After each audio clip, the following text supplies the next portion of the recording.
El Colegio de Sinaloa presenta En Curso, una ventana a las actividades de El Colegio de Sinaloa.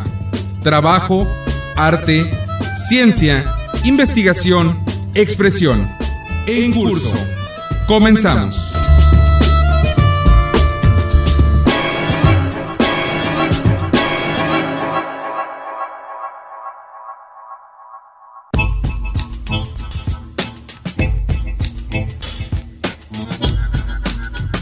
Bienvenidos una vez más, amigos radioescuchas, al programa En Curso, el programa de El Colegio de Sinaloa. Yo soy Gerardo Osornio y en esta oportunidad le voy a presentar una entrevista muy interesante con el doctor Saúl Alcántara Onofre, quien estuvo presente en Culiacán para dictar una conferencia que llevó por título Paisajes culturales declarados Patrimonios Mundiales por la UNESCO. Verdaderamente interesante la entrevista, un concepto poco común para nosotros que son los paisajes culturales, solamente 2 en México. El doctor Alcántara nos va a aclarar cuáles son y nos va a decir la importancia de conservarlos, preservarlos y fomentar, por supuesto, la visita y la conservación por parte del ciudadano de este tipo de lugares. Vamos a más preámbulo a escuchar al doctor Saúl Alcántara.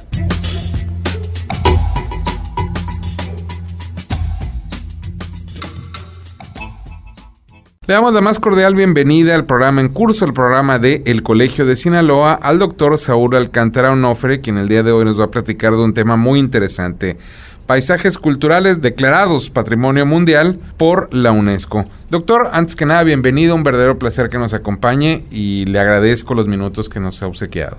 No, pues muy buenas tardes y para mí es un honor estar aquí en Culiacán y haber sido invitado por el Colegio de Sinaloa para dar lugar sobre un tema que es muy antiguo, pero a la vez muy novedoso, ¿no? A nivel mundial, como son los paisajes culturales. Yo quisiera comenzar con una pregunta pues muy elemental. Paisaje cultural, me llama la atención el concepto. Tuve la oportunidad de investigar un poco al respecto, pero probablemente muchas de las personas que nos sintonizan a través de diversas radiodifusoras culturales no tienen bien claro qué es un paisaje cultural. Me gustaría que nos lo explicara con la amplitud de vida para que nos quede bien claro y de ahí partir platicando un poco de lo que sucede con esto. Bien, el término paisaje cultural conjuga 2 términos. Uno, el aspecto de la cultura y la naturaleza. Es decir, es la relación del ser humano con la naturaleza, ¿no? Que realmente es prácticamente todo el territorio, ¿no? A nivel mundial, y que la UNESCO adopta esta categoría en 1992. Había muchas discusiones antes de la Convención del Patrimonio Mundial, 1972, sobre esta situación de ampliar el concepto de monumento. Entonces la UNESCO, el Centro Patrimonio Mundial, realiza esta gran convención en 72, donde participa que la salvaguarda de los bienes culturales debe estar enmarcado en el patrimonio cultural y el patrimonio natural. Entonces ya desde el 72 se habla de patrimonio natural. Pero es hasta 1992 cuando ya se crea específicamente una categoría para incluir sitios en la lista Patrimonio Mundial de paisajes culturales. Y estos paisajes culturales, lo vemos, es la relación del ser humano con la naturaleza, estos territorios que prácticamente ya son antrópicos en todo el mundo, pero tienen una identidad, una huella específica que les da el ser humano y además los gestiona, los administra, los mantiene, ¿no? Entonces esa singularidad tiene esta correlación: patrimonio cultural, patrimonio natural, paisajes culturales. Doctor, ¿cuáles serían los ejemplos de lo que sería un paisaje cultural en nuestro país que más o menos la gente puede identificar con cierta facilidad, digamos? La UNESCO establece 3 categorías de paisajes culturales para declarados Patrimonio Mundial, ¿no? Claro. El primero es el paisaje claramente definido, diseñado por el ser humano. Y es donde intervienen, son todos los jardines, ¿no? Los jardines o parques. Por ejemplo, Versalles, o en nuestro caso Chapultepec, ¿no? Sí. La Alameda, son diseñados por un arquitecto en lo específico que tiene unas facturas arquitectónicas muy claras, ¿no? El otro es el paisaje evolutivo, en el cual tiene 2 subcategorías. Uno que es el paisaje relicto, por ejemplo, Templo Mayor de la Ciudad de México. Ya no está vivo ese paisaje, pero lo podemos ver, lo podemos percibir. o Teotihuacán, ¿no? O Cacaxtla, Xochitecatl, ¿no? Que están ahí, pero que ya son paisajes que no están vivos, pero podemos ver sus huellas que dejaron. Y el otro es este paisaje evolutivo que llega hasta nuestros días como paisaje vivo, ¿no? O sea, este paisaje que se genera, pero que está actualmente todavía vigente, ¿no? Y que se usa ese paisaje y que tiene facturas arquitectónicas de singularidad, ¿no? En ese sentido.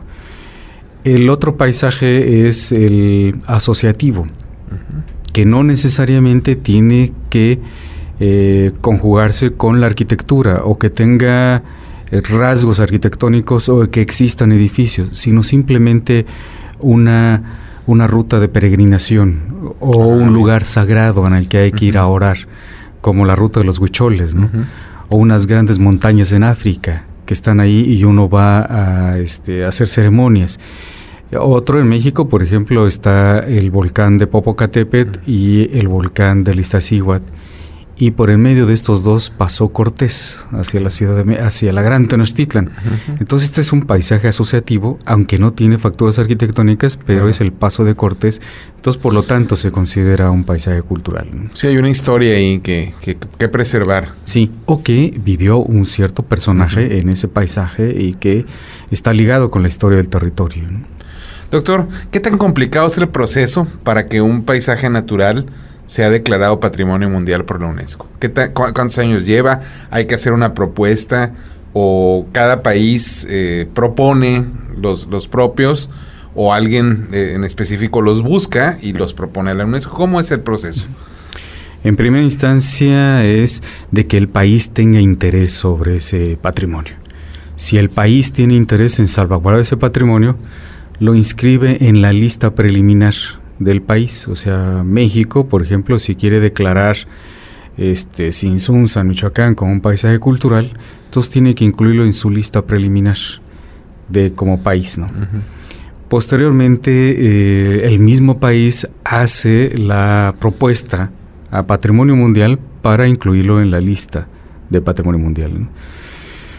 El país hace lógicamente toda su evaluación para ver realmente si este sitio que va a proponer tiene posibilidades, ¿no? La UNESCO declara, el Centro Patrimonio Mundial declara sitios singulares de valor universal y que tengan una autenticidad e integridad en cada uno de sus elementos. Entonces, estas tres variables son fundamentales para que pueda tener éxito alguna candidatura. México el año pasado propuso el acueducto del Padre Tembleque, que en primera instancia, en la cual yo participé en aquella ocasión, me invitó Francisco López, lo incluimos en la lista preliminar de México como paisaje cultural. Pero al final se decidió mandarlo como patrimonio cultural, no paisaje, y fue declarado el año pasado. Hubiera sido más rico haberlo declarado como paisaje cultural, porque no se salvaguarda únicamente el acueducto, sino todo su ambiente y su entorno, que era lo importante. Se manda la candidatura, entonces Centro Patrimonio Mundial solicita 2 evaluaciones de sus asesores. Uno de ellos es el Consejo Internacional de Sitios y Monumentos, que es ICOMOS, y el ICOMOS tiene comités científicos. Yo pertenezco al Comité Científico Internacional de Paisajes Culturales. Entonces la UNESCO solicita un miembro, un experto de ese consejo, de ese comité, para evaluar cierto sitio. Pero también propone a la IUCN, la Unión Internacional de Conservación de la Naturaleza, otro evaluador experto. Entonces hay unas guías, unas orientaciones de las guías que se examina el dossier o el expediente que el país envía para ver si cumple con todos los requisitos de la convención y sobre todo si se comprueba este valor universal y que del sitio tiene autenticidad e integridad, pero fundamentalmente también es que tiene un plan de manejo para salvaguardarlo. Y entonces la IUCN también envía un evaluador en ese sentido. Se conjuntan ambas evaluaciones y el ICOMOS Internacional hace una sugerencia al Centro Patrimonio Mundial para que se inscriba o no en la lista o que se regrese el expediente. Después ya en pleno, el Centro Patrimonio Mundial, todos los países, alrededor de 132, votan si realmente con ya las evaluaciones de ICOMOS y de la IUCN, realmente si este país tiene posibilidades o no para incluirse en la lista. Entonces votan los países en ese sentido.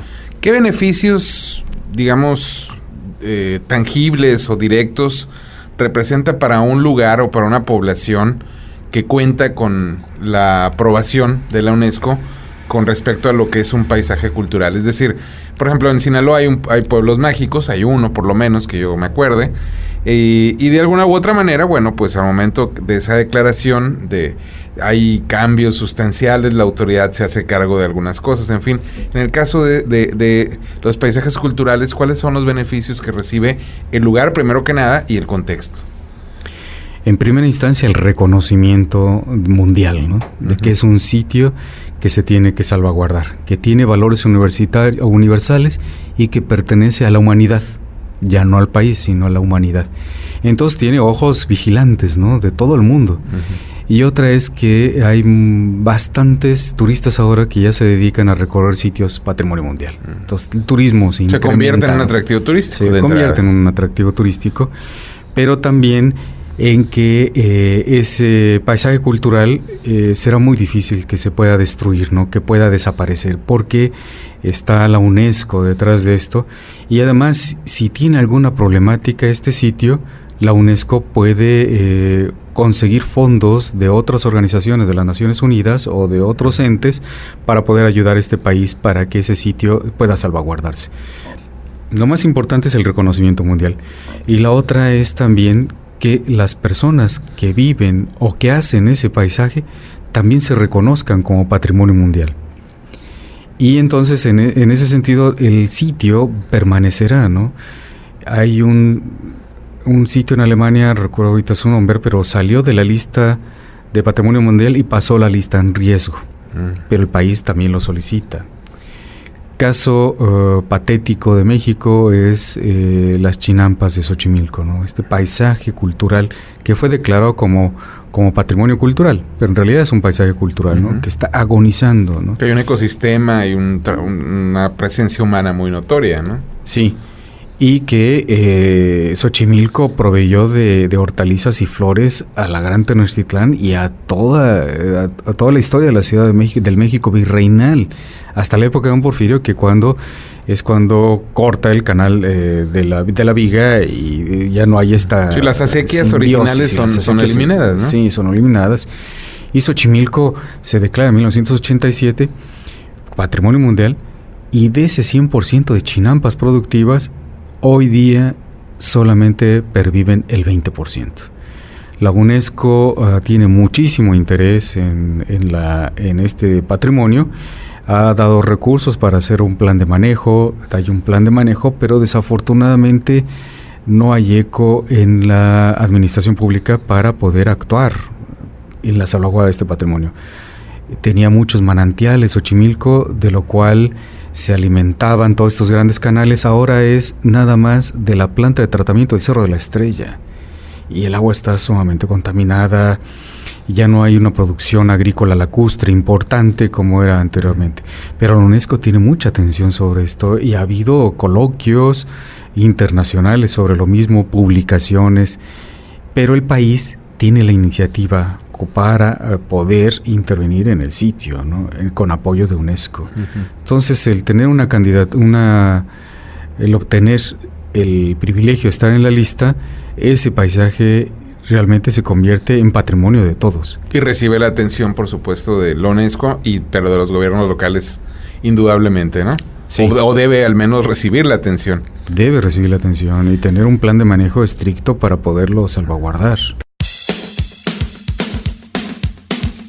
El Colegio de Sinaloa presenta una cápsula de historia, el mezcal en Sinaloa. Desde la época prehispánica en nuestro país se consumían diversos licores producidos por los indígenas, a partir de plantas como el maguey, bajo el proceso de fermentación. Con la llegada de los españoles se introdujo el proceso de destilación, que propició el surgimiento de bebidas a las que llamaron vino de agave o vino de mezcal, de donde surgió el tequila a finales de 1800. En Sinaloa, el mezcal se cultivó de forma artesanal en El Rosario, Concordia, San Ignacio, Mazatlán, Cozalá, Culiacán, Badiraguato, El Fuerte y Mocorito. Este último fue el principal productor para principios del siglo XX. La producción de mezcal durante el Porfiriato tuvo gran auge y se convirtió en caudal de riqueza de un selecto grupo de hacendados, entre los que destacaron Inés Peiro, Guillermo y Pablo Retes y los hermanos Insunza.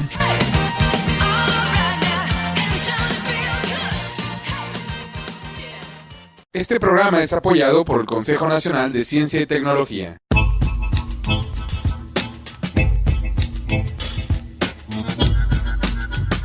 Les recuerdo a quienes nos sintonizan a través de diversas radiodifusoras culturales del estado de Sinaloa que este es el programa en curso, el programa de El Colegio de Sinaloa, una emisión semanal que desde hace ya alrededor de 2 décadas lleva a usted algunas de las diversas actividades de nuestra institución. El día de hoy estamos platicando con el doctor Saúl Alcántara Onofre, quien nos está platicando el tema paisajes culturales declarados Patrimonio Mundial por la UNESCO. Verdaderamente interesante el concepto de paisaje cultural y por supuesto también lo que sucede en México alrededor de esto y cómo en algunos casos desafortunadamente se están destruyendo estos paisajes culturales, pero que también en otros casos hay posibilidad de preservarlos y de fomentar su visita y su conservación y sobre todo la responsabilidad ciudadana alrededor de esto, porque no es solo un asunto de los gobiernos o de una organización internacional como la UNESCO. Vamos a seguir escuchando aquí en curso el programa del Colegio de Sinaloa al doctor Saúl Alcántara Onofre.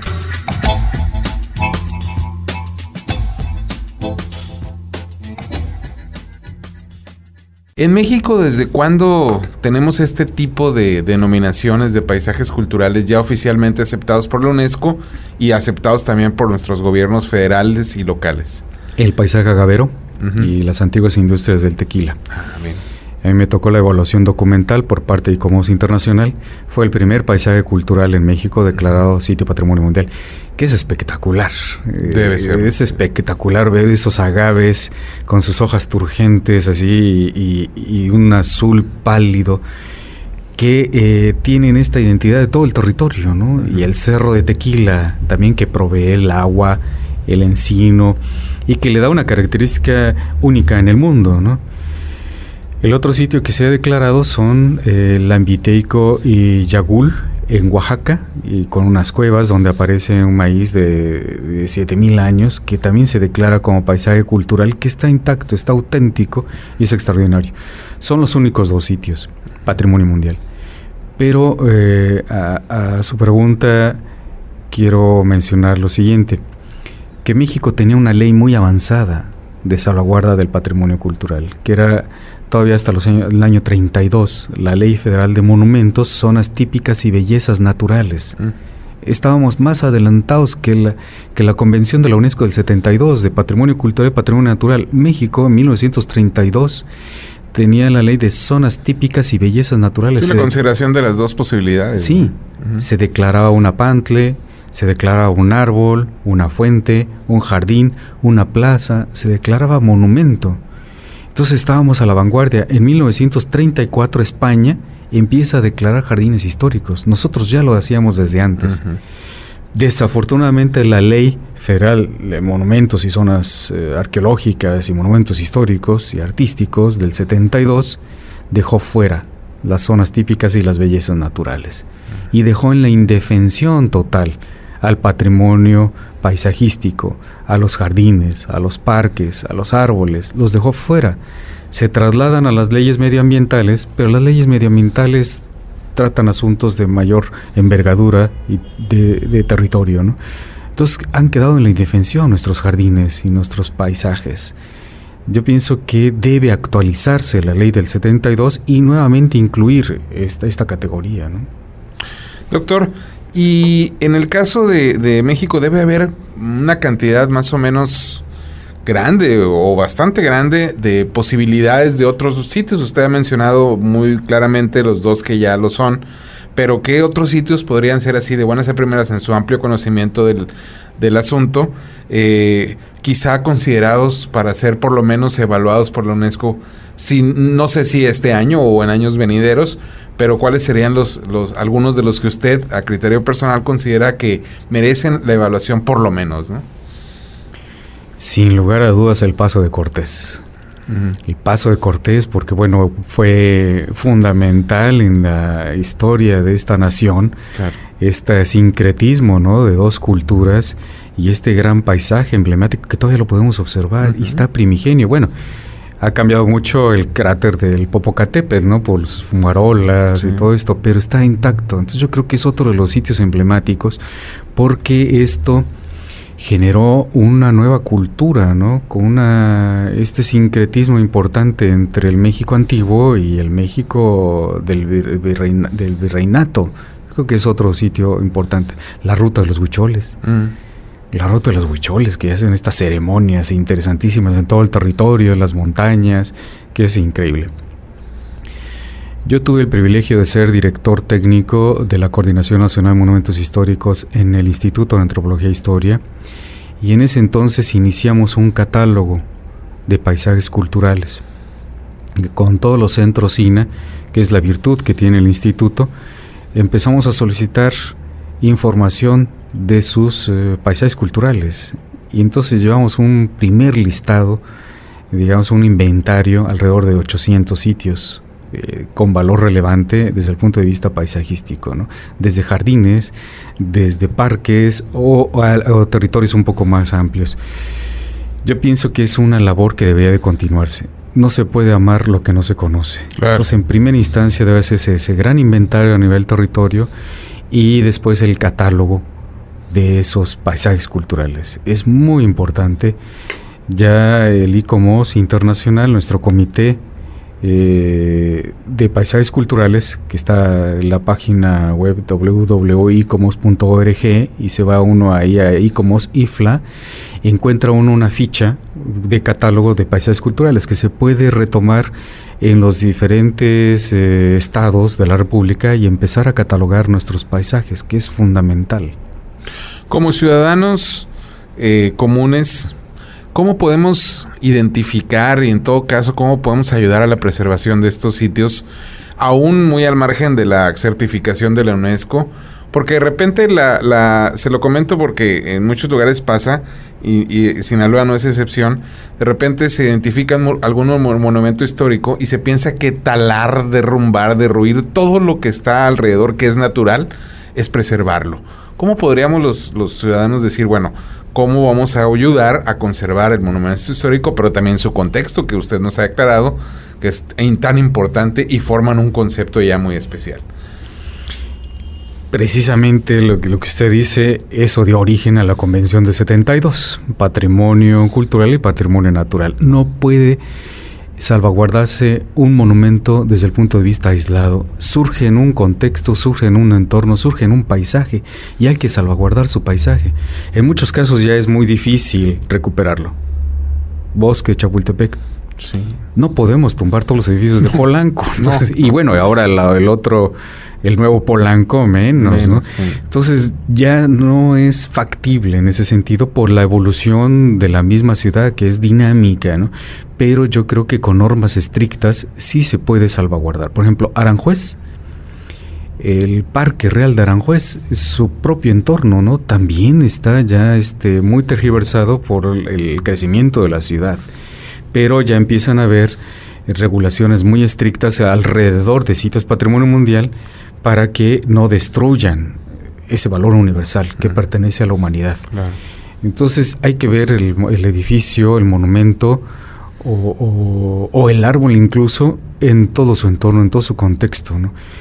Y yo recomiendo, digamos, a la gente que vea la arquitectura de los árboles nativos, los árboles endémicos del territorio, que son dignos de conservarse, ¿no?, en su territorio, en su entorno, que incluir vegetación exógena puede tener riesgos abismales, como nuevas plagas, como invasión de vegetación que no tiene que ver con el territorio ni con la cultura y que destruye esa identidad de ese paisaje.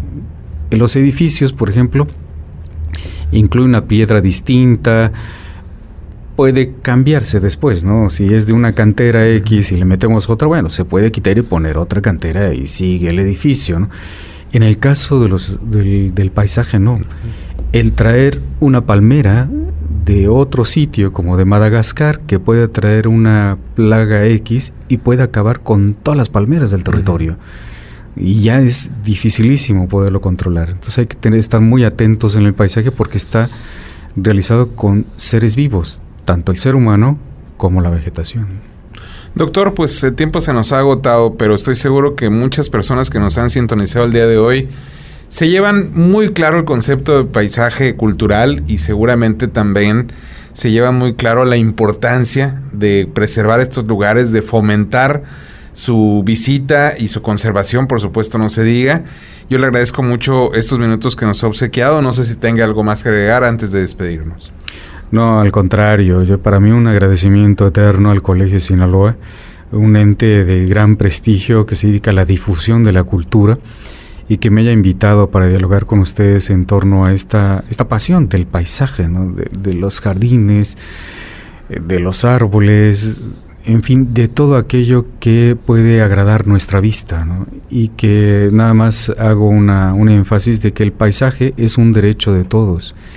El paisaje es el elemento, es un ente que es el más democrático de todo lo que pueda haber en la arquitectura y en las ciudades, porque es el disfrute del doctor, del mecánico, del rico, del pobre, del estudiante. Todos somos propietarios de ese paisaje, y quien agrede ese paisaje agrede nuestros derechos como ciudadanos, ¿no? Doctor Saúl Alcántara, pues muchísimas gracias. Dejo abierta la invitación para que en una próxima visita al Colegio de Sinaloa, ojalá haya tiempo de volver a platicar con usted. Sería muy grato para nosotros. Para mí sería un honor. Muchas gracias.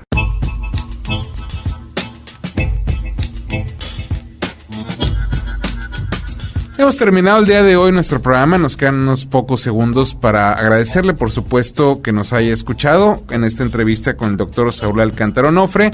También lo queremos invitar para que se sume a las diversas actividades del Colegio de Sinaloa.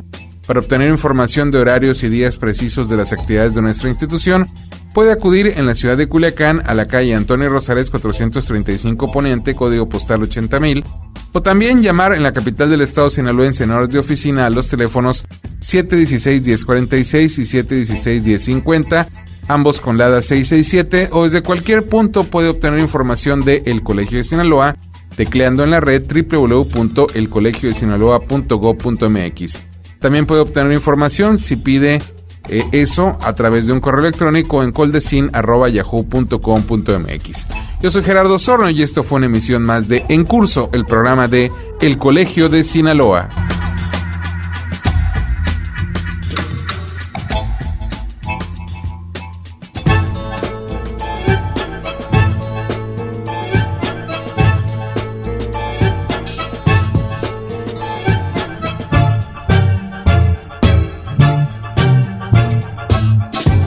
Este fue En Curso, una ventana a las actividades de El Colegio de Sinaloa.